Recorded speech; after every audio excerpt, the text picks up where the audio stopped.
Hi Dean, you made the appointment today to discuss your high blood pressure, is that right? Yes, I just wanted to know more about it really.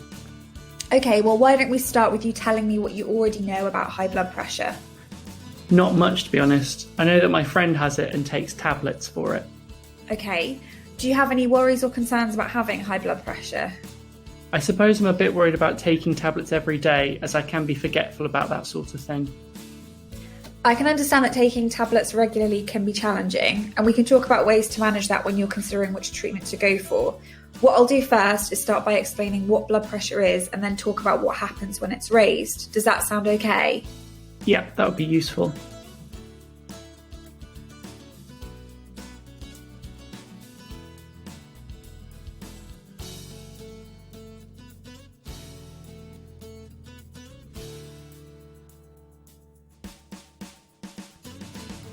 Blood pressure is the pressure that the blood applies to the inner walls of the arteries, which carry blood away from your heart to your organs and other parts of the body. When pressure is put on the arteries, they expand and then contract, propelling the blood where it needs to go. So we need enough pressure to deliver the blood to those places, but not so much that it starts to cause damage. Does that make sense? Yeah, it does. When we take someone's blood pressure, we get two readings, a top and a bottom number. The top number is the pressure in the arteries when the heart is pumping blood out, and the bottom number is the pressure in the arteries when the heart is resting between beats. A normal blood pressure reading is around 120 for the top number and 80 for the bottom number.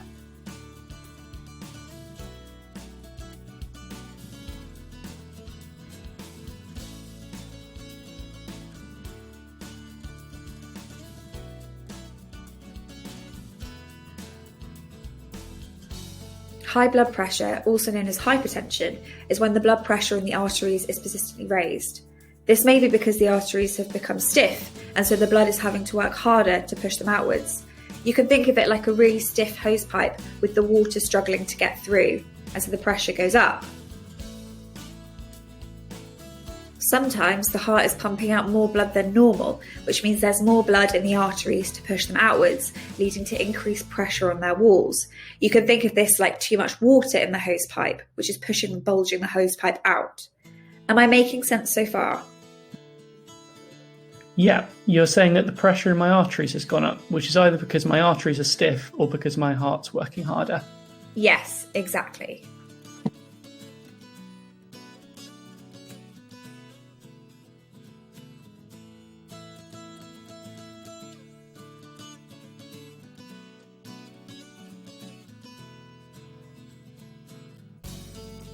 So now we need to talk about what's caused the high blood pressure. In rarer cases, there is an underlying identifiable cause for high blood pressure, such as a hormonal disease, and it may be possible to treat the high blood pressure by treating the other condition. We would term this as secondary hypertension. Now, we have done some tests and we haven't found a secondary cause in your case, so we would term your high blood pressure as primary hypertension. This is the case for the majority of patients, and this is when the high blood pressure has developed without a known cause. There are certain things, like smoking and a high-fat diet, that put you at an increased risk of high blood pressure due to their effects on the arteries.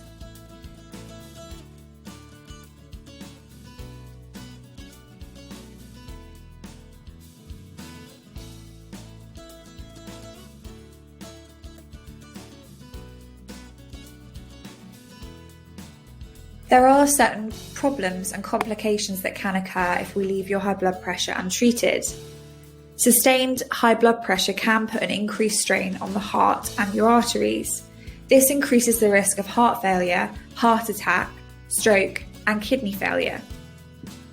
That all sounds quite scary, to be honest. I had no idea that I'd be at risk of having a stroke. I understand that the complications do sound quite scary, but we can reduce the risk of them happening by managing your high blood pressure.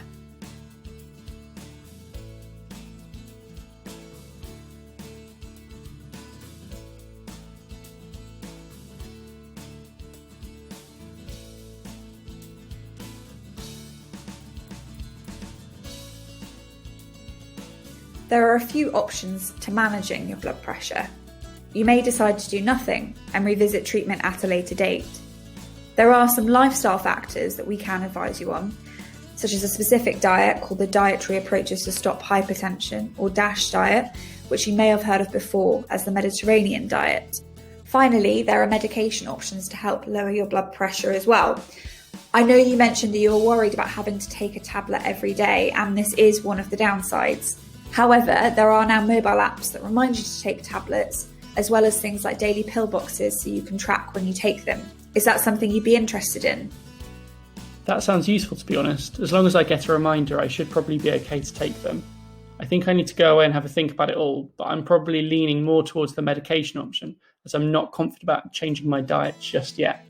That's perfectly fine, and I can understand that changing diet is difficult, but we can always revisit it later if you'd like.